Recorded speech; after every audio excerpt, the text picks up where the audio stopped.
सो हर हर महादेव, जय श्री राम सभी को। क्या हाल है आपका? सो ऑल दोस्त B A second semester students, welcome back in my YouTube channel. So this is me Palak and आज हम लोग फाइनली शुरू करने वाले हैं। ये जो है वो फर्स्ट वीडियो है आपके सेकेंड सेमेस्टर का। जो पहला टॉपिक है वो यहीं से आपका बेस बनना शुरू हो जाएगा, सोनेट। ठीक है, तो आप यूनिट 1 को जब उठाएंगे तो आपको यही पढ़ना ही है। फॉर्म्स ऑफ पोइट्री आपको पढ़नी है, जिसमें से मतलब बेसिकली आपको 8 फॉर्म्स ऑफ पोइट्री होती है, जिसको पूरा आपको अच्छे से पढ़ना है, जिसमें से सोनेट बहुत ही इंपॉर्टेंट है, बहुत बार पूछा जाता है। ठीक है, so without wasting any time let's get started with this. So मेरी बुक को आप लोग देख सकते हैं, कुछ ज़्यादा ही हाईलाइटेड है, लेकिन टेंशन लेने की ज़रूरत नहीं है ज़्यादा।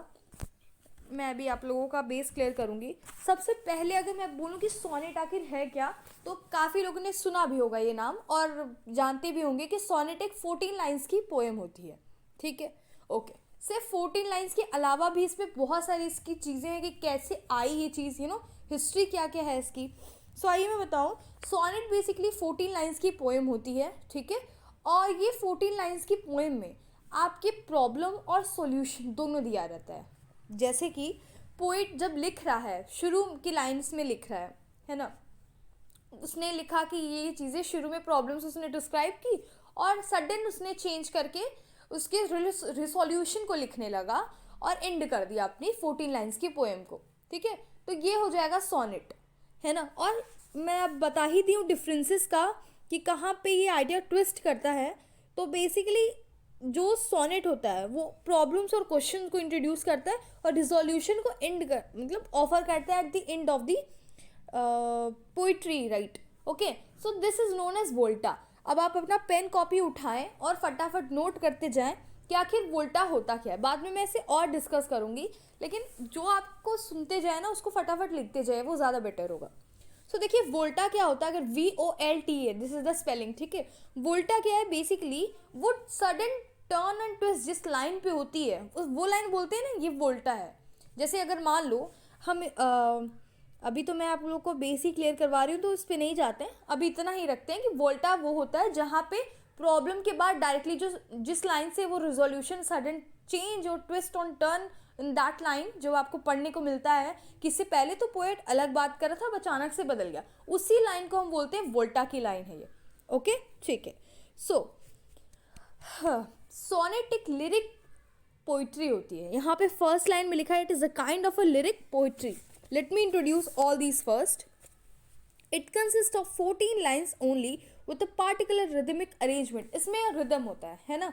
और its chief quality is that it expresses a single thought or emotion, and its charm lies in the charm of poet's personality. Okay, sonnet were, हाँ ये आपको काम की बात है। sonnet were originated in Italy in 13th century। कहीं कहीं 14th century दिया है, कहीं कहीं 13th सेंचुरी दे दिया है। देखिए फेमस होता है 14 में, लेकिन एक्चुअल में जब आप बात करेंगे तो ओरिजिनेट किया था इटली में इन दी 13th सेंचुरी। और फादर ऑफ सोनेट की अगर हम बात करें तो who is the father of sonnet, इतना याद रखना कि Dante is the father of sonnet. ठीक है, और फिर दांते देखिए फादर तो है सोनेट के, हम बोल रहे हैं, है ना। इटली में आया 13th सेंचुरी में, लेकिन इस सोनेट को परफेक्ट बनाने के लिए जो पर्सन आए वो थे पेट्रार्क।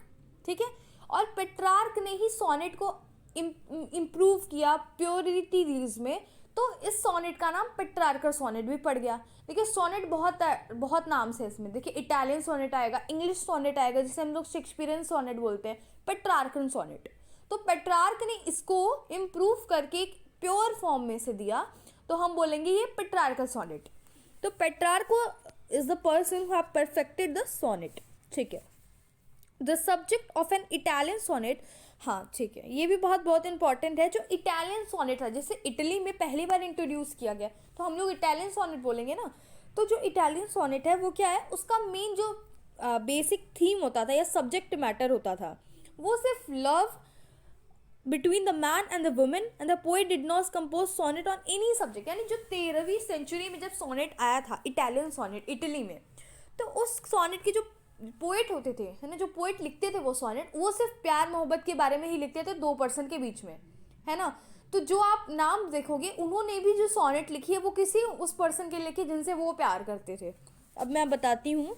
कि जो उनका सब्जेक्ट मैटर होता था इटालियन सोनेट का वो सिर्फ लव होता था between man and a women, और वो किसी भी टॉपिक पे लिखते ही नहीं थे. These Italian sonnets were divided into 2 parts. और ये जो इटालियन सोनेट है ना वो 2 पार्ट्स में डिवाइडेड, ऑक्टेव और सेस्टेट. ठीक है, सेस्टेट और ऑक्टेव. देखिए ऑक्टेव नाम से ही पता चला 8 लाइन्स, यानी वो जो 14 लाइन है उसमें पहले की जो 8 लाइन है उसको बोलोगे आप ऑक्टेव, और नीचे की जो 6 लाइन बचती 8 + 6, ठीक है 14 हो गया. तो जो 6 वाली लाइन होती है उसे सेस्टेट बोलते हैं. जो पहली 8 लाइन है उसे ऑक्टेव बोलेंगे, जो बाकी बचा 6 लाइन उसे सेस्टेट बोलेंगे. ये सिर्फ इटालियन में होता है, मैं डिफरेंसेस भी बताऊंगी. लेकिन अभी जो इटालियन सोनेट है वो 2 भागों में डिवाइडेड होता है, ऑक्टेव और sestet. The octave consider 8 lines and the sestet 6 lines. Okay, generally the first line. अब देखिए ये वाला चीज़ थोड़ा, जिसको राइमिंग वगैरह अभी तक नहीं पता है और जो 10th में भी तुक्का मार के ही आते थे, 11th में भी तुक्का मार के आया कि what is the rhyming scheme में कुछ भी लगा दिया आँख बंद करके, ये सारी चीज़ें आपको इस सेम में बहुत अच्छे से क्लियर हो जाएंगी, क्योंकि हम लोगों के टीचर्स उस वक्त बेस नहीं बनाते थे और अपने ही मन बता के इसका आंसर बता देते थे. पर्सनली मेरे खुद के टीचर्स भी ऐसे ही किए थे, है ना, स्कूल के टीचर्स ने ऐसे ही किया था. उन्होंने कभी नहीं बताया कि राइमिंग स्कीम जानते कैसे हैं, लेकिन इस सेमेस्टर में हम लोग डेफिनेटली जान जाएंगे, मैं आपको बताऊंगी. ठीक है, देखिए जो पहला लाइन है, यानी जो पोएम की जो पहली लाइन है वो the first line rhythm with the fourth line, यानी पहली लाइन चौथी लाइन से रिदम करती थी और जो दूसरी लाइन थी वो तीसरी लाइन से. समझ में आया? The same pattern was repeated in second stanza 2, यानी जो सेकेंड स्टैंजा, जो फर्स्ट स्टैंजा जो ऑक्टेव, सेकेंड स्टैंजा सेस्टेट, तो दोनों में ही ये सेम चीज़ें मिलती थी. क्या? पहली लाइन चौथी लाइन से रिदम करेगी और दूसरी लाइन थर्ड लाइन से रिदम करेगी. ओके, या Petrarch generally address his sonnet to a lady. अब देखिए ये जो पेट्रार्क है ना, ये अपने सोनेट को एक लेडी को, I hope I am not running या बिकॉज मैं जल्दी नहीं बोल रही हूँ ना. अगर आपको लग रहा हो कि मैं बहुत ज़्यादा जल्दी बता रही हूँ, मेरा कंसेप्ट नहीं क्लियर हो रहा है, तो आप कमेंट सेक्शन में लिख सकते हैं कि मैम थोड़ा धीरे बोला करिए. और अगर आपको साउंड वगैरह में भी डिफरेंस चाहिए तो बता दीजिएगा, मैं ट्राई करूँगी अपने आप को इम्प्रूव करने का ना. तो ठीक है, जो पेट्रार्क थे बेसिकली उन्होंने भी जो सोनेट लिखा था वो एक लेडी के लिए लिखा था, लॉरा, जिनसे वो प्यार करते थे. तो पेट्रार्क ने भी सेम वही लव वाला जो सब्जेक्ट मैटर है वो लगाया. दांते एड्रेस है सोनेट टू बिट्रीस, यानी जो दांते थे वो भी एक लेडी को जो है सोनेट को एड्रेस करते थे. समझ रहे हो? यानी इटालियन में जब इटली का जो सोनेट था, इटालियन सोनेट, उसमें सिर्फ एक ही सब्जेक्ट मैटर होता था, लव. उसकी थीम भी वही होती थी और किसी न किसी पर्सन को वो एड्रेस करते थे, किसी को वो डिनोट करते थे. ठीक है, this poetic form had gained greatest popularity in Italy in the 15th century. अब देखिए 14th सेंचुरी के बजाय यहाँ पे 15th सेंचुरी लिखा हुआ है, तो ठीक है. देखिए यही तो डिफरेंस ही होता है कि हम बुक के हिसाब से अगर हम चलते हैं तो डिफरेंस पाते हैं, बट 14th सेंचुरी और 15th सेंचुरी मिला के कह लें तो ये जो पीरियड था वो बहुत ही ज़्यादा गोल्डन पीरियड था, क्योंकि इस वक्त बहुत फेमस हुआ था ये sonnet. It started spreading in Spain and France during early 16th century, where it reached England later. अब यहाँ से शेक्सपियर वाली कहानी भी चालू हो जाएगी थोड़ी देर में ना. तो जब ये फेमस होने लगा इटली का जो सोनेट था, इटालियन सोनेट, तो फिर वो स्पेन में जाने लगा, फ्रांस में जाने लगा, फिर वो 16th सेंचुरी में वो इंग्लैंड में पहुँच गया.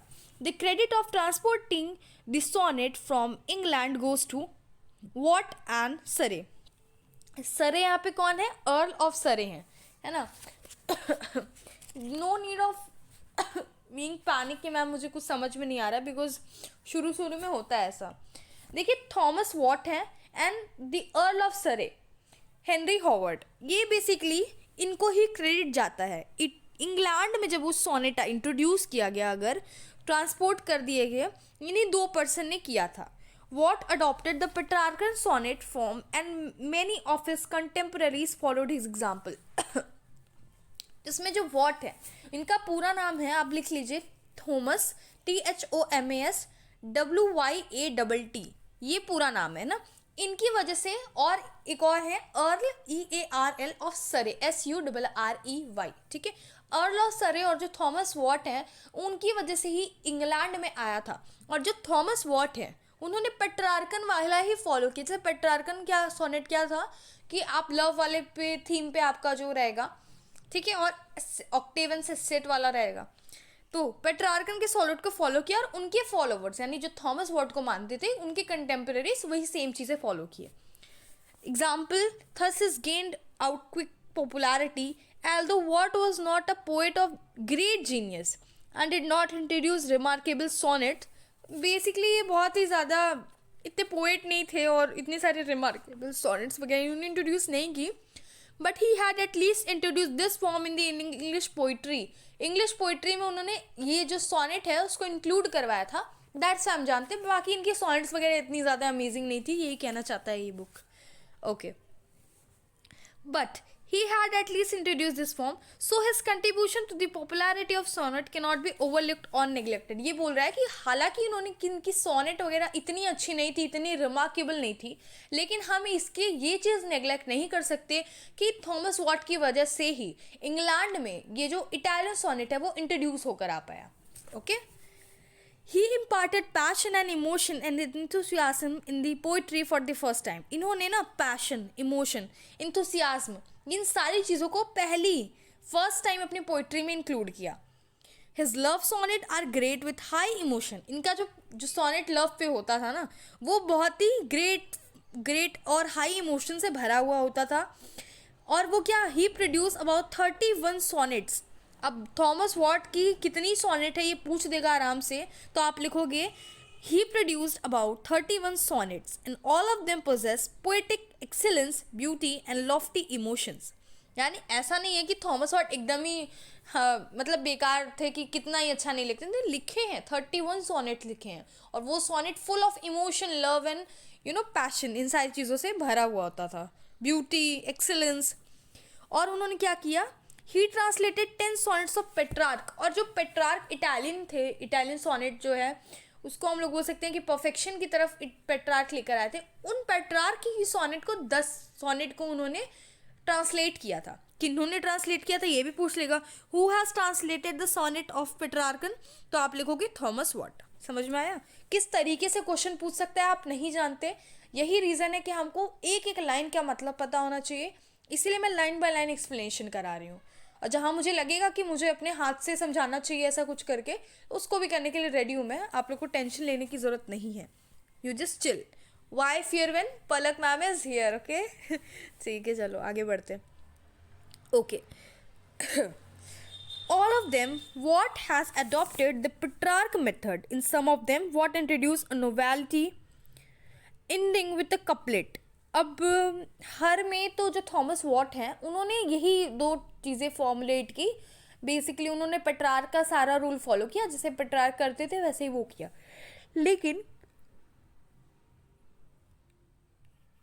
किसी किसी में in some of them what introduce novelty ending with a couplet. Couplet यानी कि 2 लाइन्स अगर लास्ट में बचती हैं उसको अलग पैरा में अगर लिखा जाता है, आखिरी की 2 लाइन उसे कपलेट बोलते हैं। तो there tone in everything, their tone is everything thoughtful and reflective। their construction shows that he felt a little difficulty in handling this new form। जब उनका हम पढ़ेंगे कंट्रीब्यूशन, उनका जो वर्ड्स कंस्ट्रक्शन है उसको पढ़ने के बाद समझ में आता है कि उनको नए फॉर्म को अडॉप्ट करने में डिफ़िकल्टी हो रही है।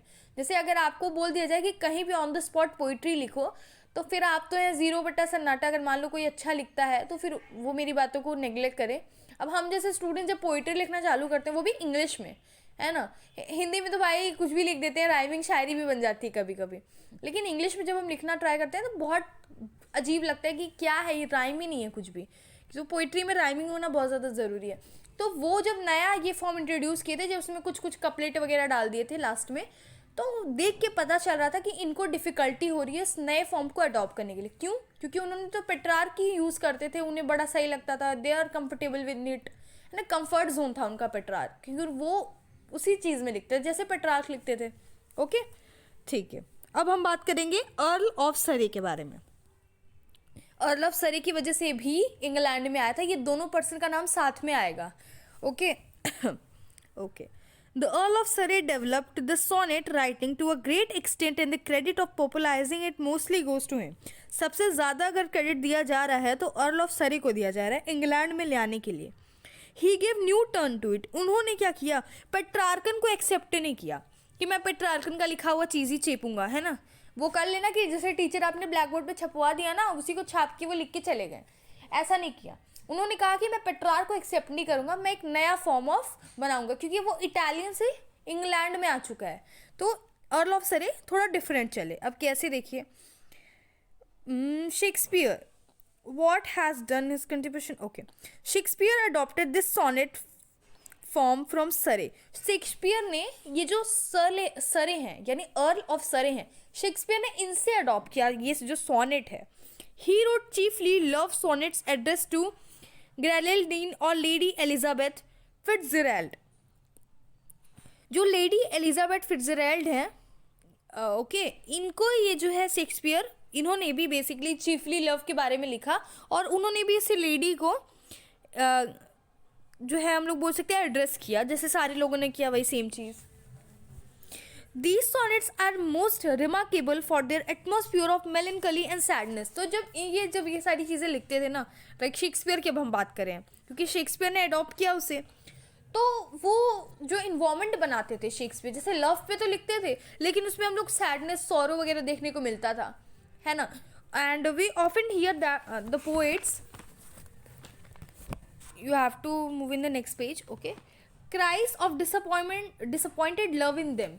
सो बेसिकली जो शेक्सपियर जब वो प्यार मोहब्बत के बारे में जब लिखते थे सोनेट में, तो वो बहुत सैडनेस उसमें डालते थे उसका, कि मे बी वो बोलते हैं ना कि अधूरा वाला प्यार, वो वाला सीन होगा शेक्सपियर के साथ. तभी वो जब भी लिखते थे तो वो सैडनेस, सॉरो, ये सारी चीज़ें इसमें इंक्लूड करते थे और ऐसा एटमॉस्फेयर बनाते थे जैसे लगता था डिसअपॉइंटेड लव है, यानी love is a disappointment with them, the cries of disappointment of love, है ना, अनसक्सेसफुल लव, ये सारी चीज़ें कह सकते हो. Their chief contribution to sonnet is that they made the sonnet particularly personal in nature. सबसे ज़्यादा चीफ कंट्रीब्यूशन है ना यहाँ शेक्सपियर का सोनेट के लिए, तो उन्होंने सोनेट को पर्सनल नेचर का बना दिया, है ना. There are some impersonal sonnet but also they are satirical in tone but are not so popular. एक देखो, ये जो पर्सनल सोनेट था शेक्सपियर का वो बहुत ज़्यादा फेमस हुआ, ठीक है, लेकिन कुछ इम्पर्सनल भी सोनेट शेक्सपियर ने लिखे हैं लेकिन वो उतना फेमस नहीं है, और कुछ उसमें सटायर वगैरह भी आया है ना. समझ में आ रहा है सटायर का मतलब, वो सारी चीज़ें भी उसमें आई हुई हैं. ओके, लेकिन अब क्या था, जो sonnet could not gain popularity for a long time, ठीक है. तो मतलब अब जो है धीरे धीरे ये जो सोनेट है उसकी पॉपुलैरिटी लो होती गई और ये बिल्कुल अपने मतलब ख़त्म होने के कगार पे था कि तभी सर फिलिप सिडनी, ये जो हैं फिलिप सिडनी, ये क्या करते हैं, इसे अडॉप्ट करते हैं, इसमें कुछ न्यू और अपने स्किल्स वगैरह को डालते हैं इस सोनेट में, और फिर ये दोबारा से पॉपुलैरिटी गेन करता है. यानी समझ रहे हो, जो सोनेट का ग्राफ है वो नीचे की तरफ जा रहा होता है, लेकिन फिर इसकी ज़िंदगी में सिडनी सर आ गए, फिलिप सिडनी, और फिर उन्होंने क्या किया, फिर उसका ग्राफ ऊपर की तरफ जाने लगा, ठीक है. सो अब देखिए, ही कंपोज्ड अबाउट 100 सोनेट, यानी ये जो फिलिप हैं इन्होंने 100 सोनेट्स वगैरह कंपोज किए. कुछ एक्स्ट्राऑर्डिनरी ब्यूटी एंड चार्म के बारे में इन्होंने लिखा, है ना, जो कि एस्टोफिल एंड स्टेला वगैरह के थ्रू बीन कनेक्टेड था. दीज पोएम्स आर फर्स्ट, ये दो पर्सन को पहले ये जो पोएम था बेसिकली एड्रेस करता था, पेनेलोप और लेडी रिच, ठीक है. तो ये जब ये जो सोनेट वगैरह लिखते थे जो सर सिडनी, ठीक है, तो वो एक ट्रू इमोशन को पोर्ट्रे करते थे, the love for his lady, है ना. वो कौन सी शायरी थी, सो जाती है तकदीर तो फिर जागते हैं हम सनम, इश्क की यादों के पीछे भागते हैं हम सनम. सो वही वाला सीन यहाँ पे राइटर्स के साथ था. सो बेसिकली इसमें क्या होता है कि उसकी जो बिलव्ड वन जो थी लेडी रिच, वो किसी और से शादी कर ली होती है एंड उनकी जो लाइफ होती है वो बहुत अनहैप्पी हो जाती है एज़ यूजुअल, ठीक है. तो वो उनकी जो सॉरो है, कुछ इमोशन है, जो प्योर लव है, ये सारी चीज़ें उनके सोनेट में जब हम पढ़ते हैं तो उन्हें देखने को मिलता है, है ना, वो चीज़ समझ में आती है कि अच्छा राइटर की जो लाइफ थी वो full of sorrow and unhappiness, misery, ये सारी चीज़ें सोनेट में हम लोग को इर्द गिर्द घूमती है. In his sonnet, Sidney has taken much of conventional matter from Italian sonnet, but at the same time is the truth of emotion that a man experiences after his frustration. और सिर्फ उतना ही नहीं, उन्होंने कुछ पार्ट फ्रस्ट्रेशन का भी रखा है. लाइक एज अ पर्सन के लाइफ में बहुत सारे ऐसे सिचुएशंस आते हैं फिर we are not even able to take the decision. And सबसे ज़्यादा तो तब आता है जब आप 12th के बाद किसी कॉलेज को चूज़ कर रहे होते हो. सबसे ज़्यादा डिफिकल्ट वो होता है कि आप कौन से कोर्स करो और किस में आप आगे बढ़ो. और सबसे ज़्यादा वो कन्फ्यूजन का टाइम होता है जब आपको किसी दो चीज़ों के बीच में एक चूज़ करना रहता है. Right, for me it is very difficult. Of course सबको एक ना एक बार फ्रस्ट्रेशन होता ही है. मैं तो हमेशा ही फ्रस्ट्रेटेड रहती हूँ लेकिन भगवान है, बचा लेते हैं मुझे हमेशा. ठीक है, okay. In style and tone, these sonnets have much of Petrarch and Ronsard. Basically ये भी जो सोनेट है वो पेट्रार्क, यानी पेट्रार्क पीछा नहीं छोड़ रहे हैं कहीं भी, समझ रहे हो, यानी थोड़ा बहुत उनका पार्ट आ ही जा रहा है. Thus Sidney became the leading sonnet writer of Elizabethan age. तो अगर कोई पूछे कि जो फिलिप सिडनी है वो किस एज के राइटर हैं, तो आप लोगोगे एलिजाबेथन एज, है ना, ये भी एमसीक्यू में आ सकता है. Okay, only second to Shakespeare, लेकिन शेक्सपियर के बाद. It is said that his sonnet Sidney has poured the blood of his heart. यानी ऐसा भी कहा जाता है कि इसमें, इनकी सॉनेट में उन्होंने अपने दिल के खून को ही पोर कर दिया है. मतलब कुछ भी लिख सकता है भाई. And he sonnet there is a great beauty, passion and unforgettable phrases. यानी उन्होंने, ऐसा लगता है उन्होंने दिल निकाल कर रख दिया है ना.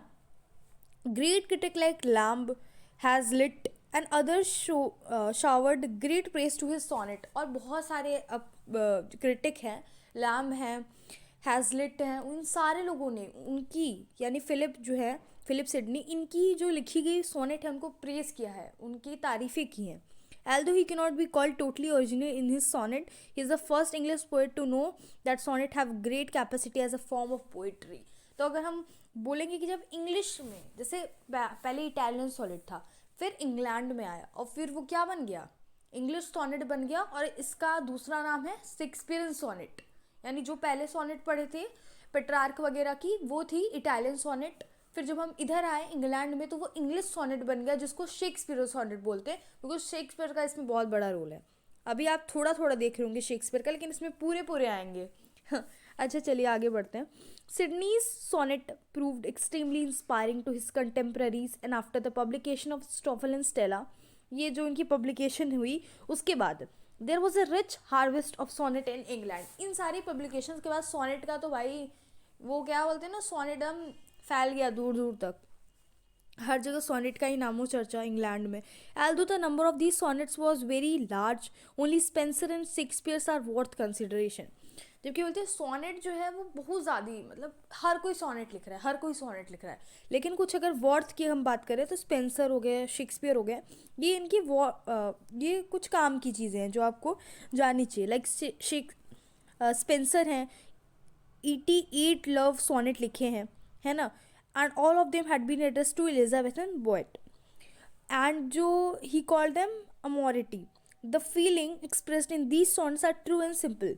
हम जो स्पेंसर हैं वो 88 जो है लव पे जो सोनेट्स वगैरह लिखे हैं, और वो क्या basically the true and simple sonnet है.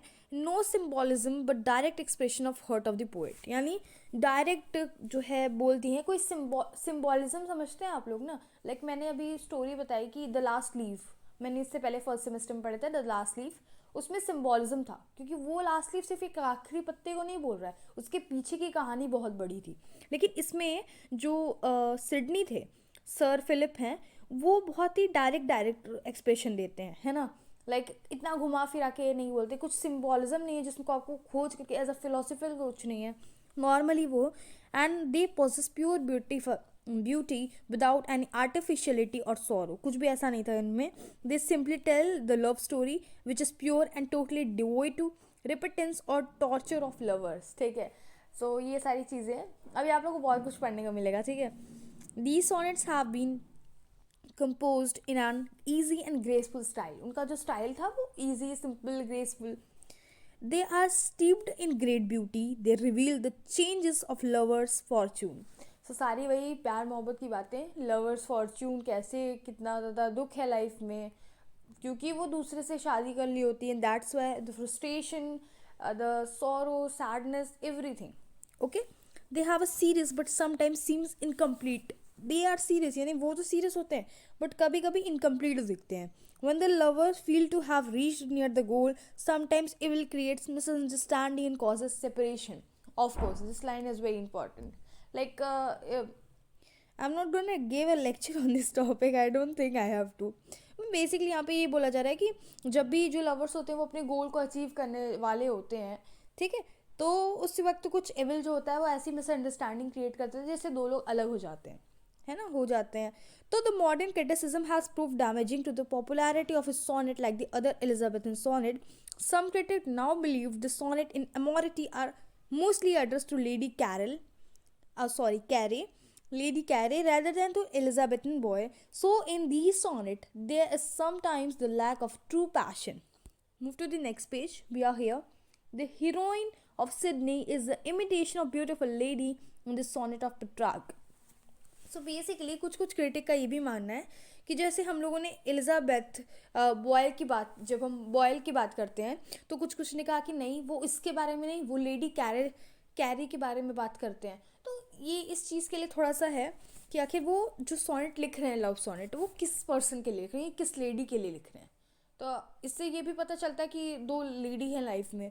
I don't know true about it but यहाँ पे ये स्टेट किया हुआ है ना. तो वो भी ये बोलते हैं कि कुछ क्रिटिक का ये भी मानना है द सोनेट इन अमोरिटी वो किस लेडी को एड्रेस कर रहे हैं, कैरी को कर रहे हैं या फिर एलिजाबेथ की जो वो बॉयले हैं उनको कर रहे हैं. तो दीज आर सम अपनी सोनेट में ये lack of passion, there is sometimes the lack of passion we can find in these things.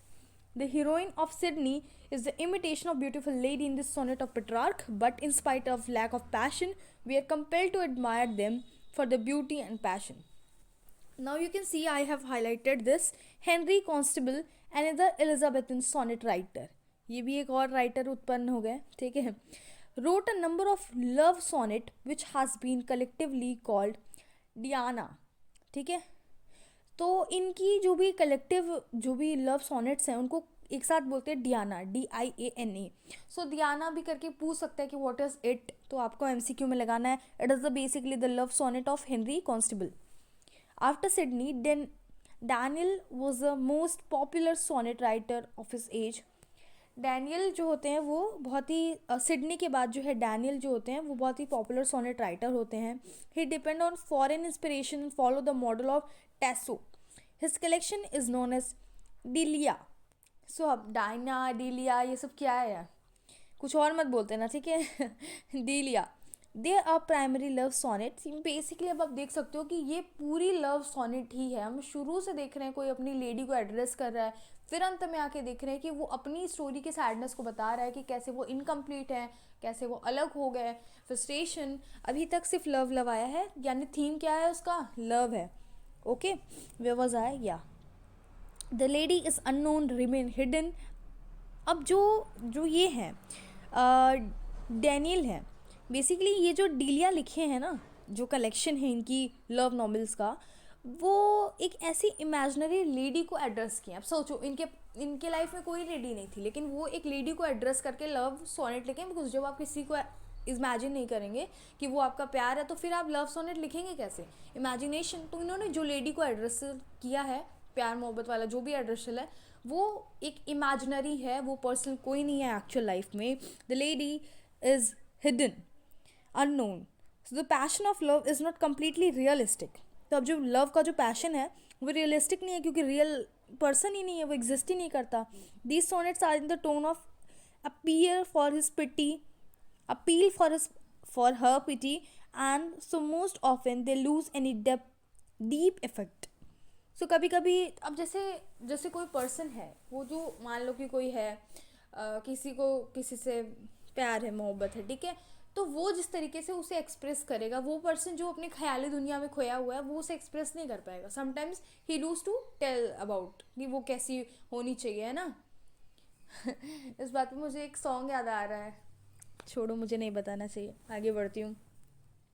सो वो चांद सी महबूबा हो मेरी, ऐसा मैंने सोचा था वाला सीन है कि कोई पर्सन ये सोच रहा है कि चांद सी महबूबा हो मी। अब वो पर्सन तो ये सोच रहा है कि जो पर्सन जिसको एक्चुअल में जानता है, जिसको एक्चुअल में वो फील किया हुआ है, जानता है उसके बारे में सोच रहा है, सेपरेट हो चुका है, वो ज़्यादा अच्छे से एक्सप्रेस करेगा फिर वो जो ख्याली दुनिया में चल रहा है। ठीक है तो दिमाग के घोड़े मत दौड़ो, इधर ध्यान दो दोबारा। Okay, where was I? I always used to forget the lines. Okay, yeah. These songs are in the tone of appeal for her pity, and so most often they lose deep effect. The language is pure and correct, but devoid of force and passion. ये इसका भी language same है, pure है, simple है. Shakespeare is the most popular sonnet writer of Elizabethan age, and he composed 154 sonnets. यानी 154 sonnets Shakespeare ने compose किए हैं, which is published in 1609 by Thomas Thorpe. This collection is not very appealing because it is full of many printing mistakes. इन्होंने publish किया था, Thomas sir ने जो publish किया था शेक्सपियर की लिखी हुई 154 नॉवेल्स को, तो वो बहुत ही अपीलिंग नहीं है बिकॉज उसमें बहुत सारी प्रिंटिंग मिस्टेक्स हो गई हैं. ठीक है, कभी कभी हम बुक देखते हैं ना जिसमें बहुत सारी स्पेलिंग मिस्टेक होती है तो उसको पढ़ने का मन नहीं करता, ऐसा लगता है कि यार क्या है, क्योंकि जब हमारी इमेजिनेशन ऐसी है कि हम सोच के बैठे होते हैं कि बुक है तो सही होगी, लेकिन प्रिंटिंग मिस्टेक के बाद हमको रियलाइज़ होता है कि नहीं ऐसा नहीं होता. ओके, तो वहाँ पे भी बोल रहा है कि ये इतनी अपीलिंग नहीं है क्योंकि बहुत सारी प्रिंटिंग मिस्टेक्स हैं. Many efforts have been made to rearrange them, बहुत सारे एफर्ट भी किए गए, एफर्ट भी लगाए गए कि इनको सही कर दिया जाए, but it is very difficult task. आप वर्ड्स को इधर उधर घुमा के अगर लिख दोगे, कोई सोनेट है उसको आप घुमा दियो, दोबारा आप सही करने के लिए काबिल हो, because you are not Shakespeare लिख के चले गए, आप समझ नहीं पाओगे कि शेक्सपियर ने कौन सी वर्ड को कहाँ पुटअप किया था. It is very difficult task. The whole collection consist of 2 clearly distinguishable series. The first series यानी ये जो बुक है, द होल कलेक्शन, उसको 2 भागों में डिवाइड किया गया है. पहला, द फर्स्ट 126 नॉवल जो कि एड्रेस किया जा रहा है to some youth of great beauty. And the second series यानी पहला जो सीरीज था वो 126 जो है सोनेट है पहले वाले में, जो कि यूथ को डिनोट किया जा रहा है, एक तरीके से एड्रेस किया जा रहा है. बट जो सेकंड वाला है वो क्या है, consist of rest of his sonnet create the idea that was some dark lady as his mistress whom the poet loved the most deeply.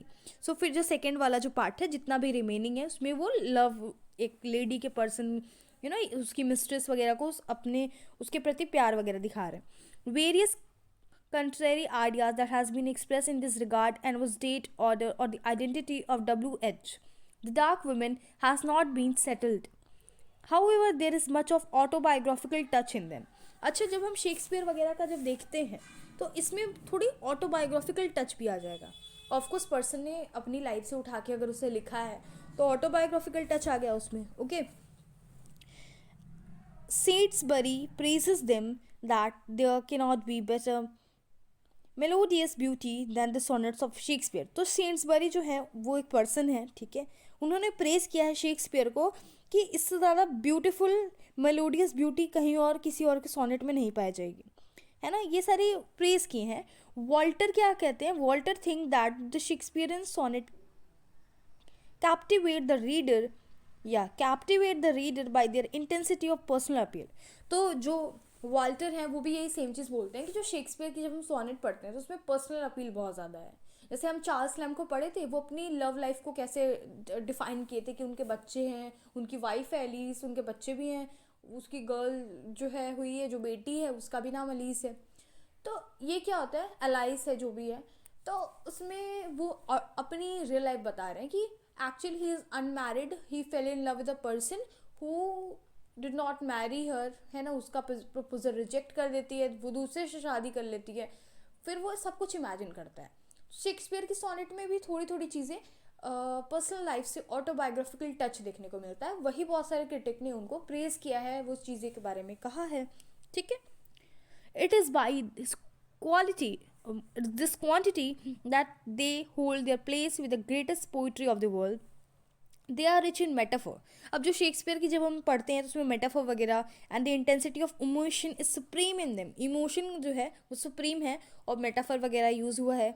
Shakespeare wrote almost all sonnet in the decade of 1590, a period between 20 and early 30s. Shakespeare ने बहुत सारे sonnets लिखे हैं.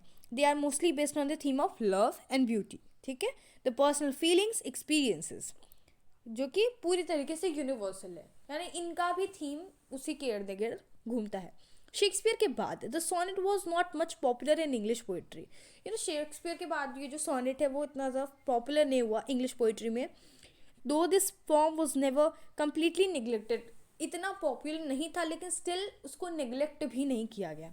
Milton composed a number of beautiful sonnet and his subjects are वराइड.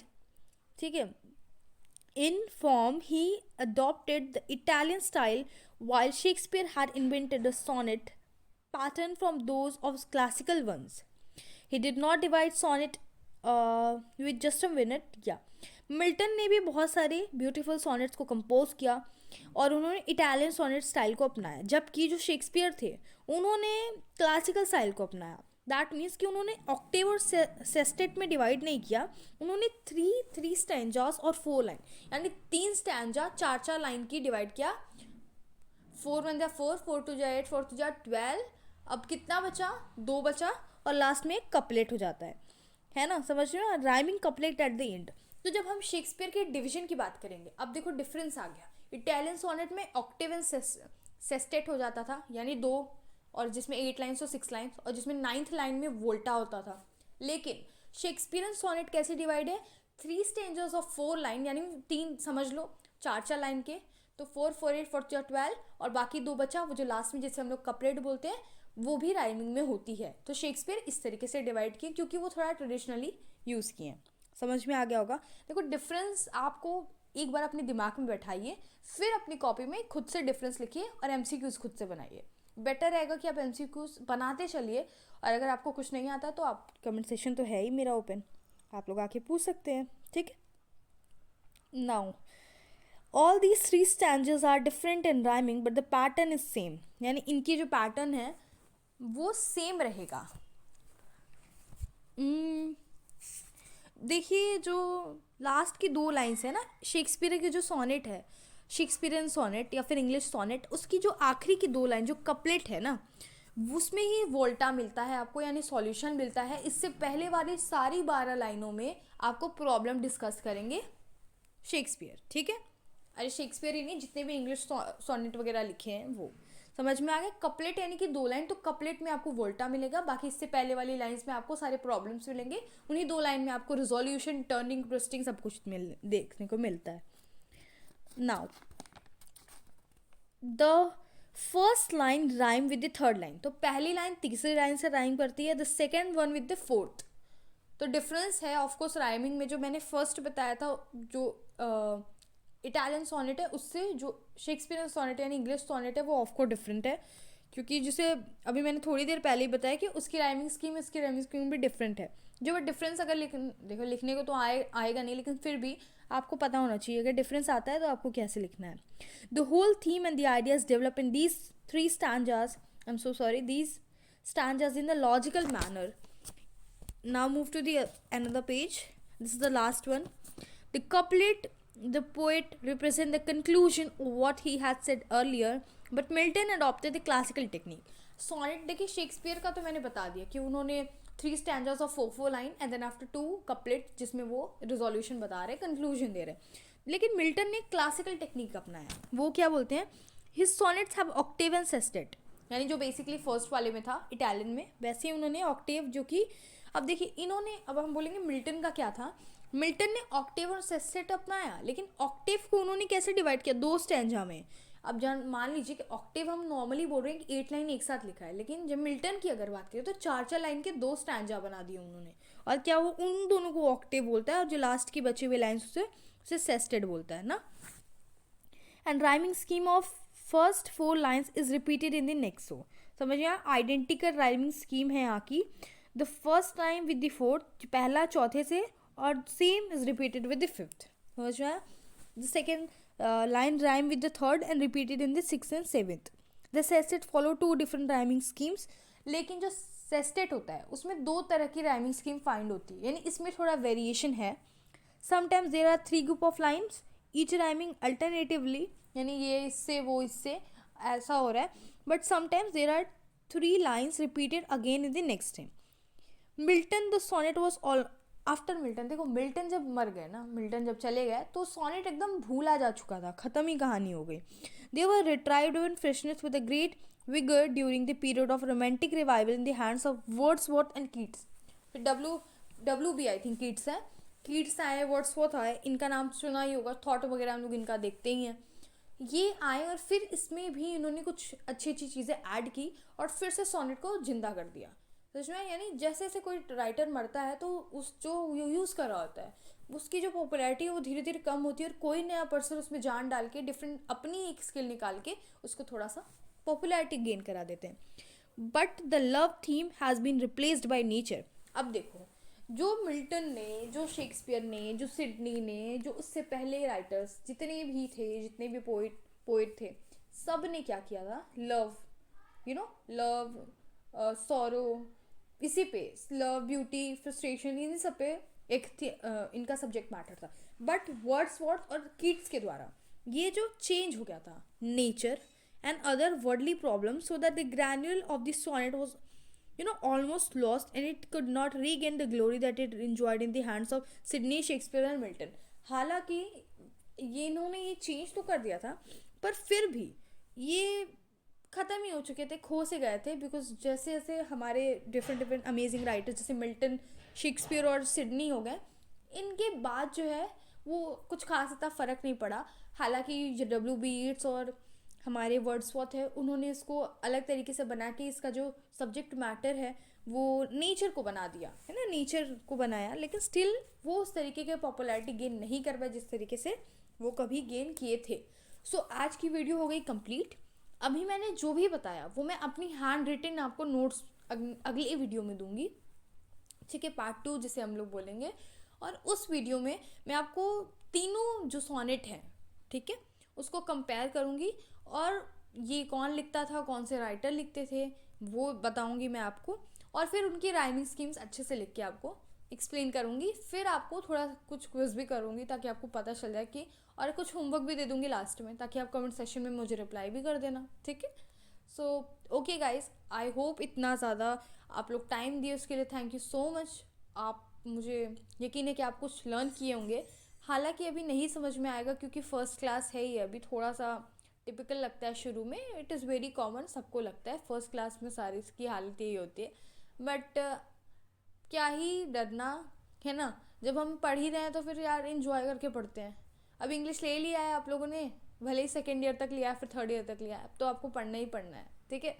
तो चलिए guys, ठीक है, बहुत ज़्यादा बात करती हूँ मैं, तो मैं चलती हूँ. गुड बाय एवरीवन, जय हिंद, जय श्री राम.